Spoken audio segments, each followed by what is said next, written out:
Right, welcome to RevelatorAlf. Yeah, this is the third time I'm going to say this is my last time on a trail, because I thought, you know what, why not? It's a beautiful afternoon and I'm just going to ride this trail. Hey, look at this abandoned, oops, look at this abandoned shelter. That's cool. It's like almost prefab type thing. It's funny actually, that reminded me back in the 80s, like earthquake zones where I went to. After the earthquake, the government, this was in Italy by the way, the government provided all these little prefab metal corrugated sheet huts, you know, for people to sort of sleep and stay in. And, you know, lots of aid agencies, and it kind of looked like that. It kind of reminded me of that, you know, just very small, almost like a garden shed size. And amazing, every time I went to Italy for years afterwards, these little sheds, you know, were all over the place. And, you know, people had lived in there, you know, short term, mind you, but, you know, they had lived in there. You know, and it's amazing when you lose everything. When you know, haven't got anything else, you know, we kind of live in Western society and you think, yeah, nothing will ever happen. Or, you know, you see, you know, riots going on the other side of the world or whatever. Society, you know, caving in on itself, and you think, oh, that'll never happen here. I'll tell you what, it would happen very, very quickly, especially the way we are in the Western world. And I'm including myself in that. I'm not trying to make out that I'm anything special here, but, you know, especially the way we are in the Western world, that, you know, we kind of rely on things being given to us and technology and all that kind of stuff. You know, if something were to happen, I'll tell you what, we wouldn't know how to cope. We would not know how to cope. In fact, people in the third world wouldn't know how to cope better than us, because they're used to living, you know, a more simpler life. You know, whereas we're not.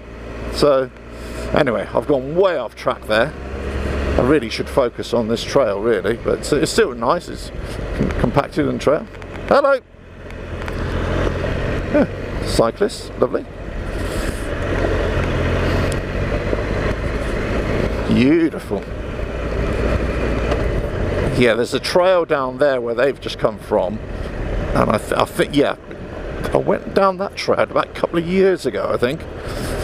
Problem is, this time of year, you've still got crops, and the crops are taller than you are, so, you know, it's a bit of a pain to be able to ride through, or ride through even on the trail. Oh.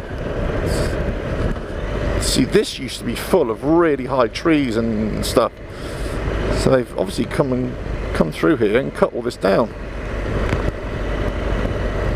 I wonder what they've done on the other side. See, this is what it is. You become a right little nosy parker when you know, go on trails that you've been to on before. Beautiful, just taking in the surroundings. Love it. And one of those things that I always did, always will do, anytime I'm on a trail, on a green lane or whatever it is, I'm always looking left and right. I'm always looking at other trails. You think, oh, okay, maybe a cheeky little, you know, sniff down that trail, see what it's like. You're constantly, you know, looking, and then you come across a farmer and you say, oh, look, there's a little trail over there. Do you mind if I go and ride it? And sometimes they say yes, sometimes they say no. You know, but you know, so many of the trails, so many of the videos that I've made have basically been like that, really, just riding trails that are not marked on maps.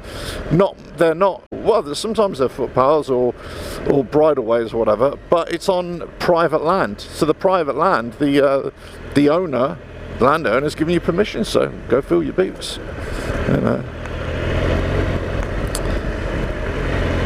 You know, there's this whole thing about off-road riding or adventure riding in the UK, oh, you can only go on green lanes or, you know, byways and boats and everything.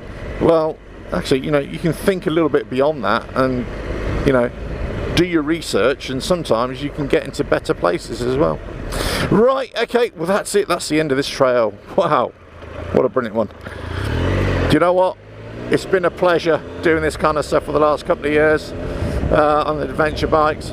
And the next time I'll be off-road, it'll be on a kind of much smaller, much more capable dirt bike, I think, or enduro trail bike. But maybe once I eventually get it, then it'll be the rebuild process. So lots of videos about that. So hope you enjoyed it. Hope you enjoyed that last ride. I promise that is the last ride now. Catch you on the next video whenever that is. Subscribe, subscribe, subscribe. Hit the notifications bell. Check out the website, all the support pages.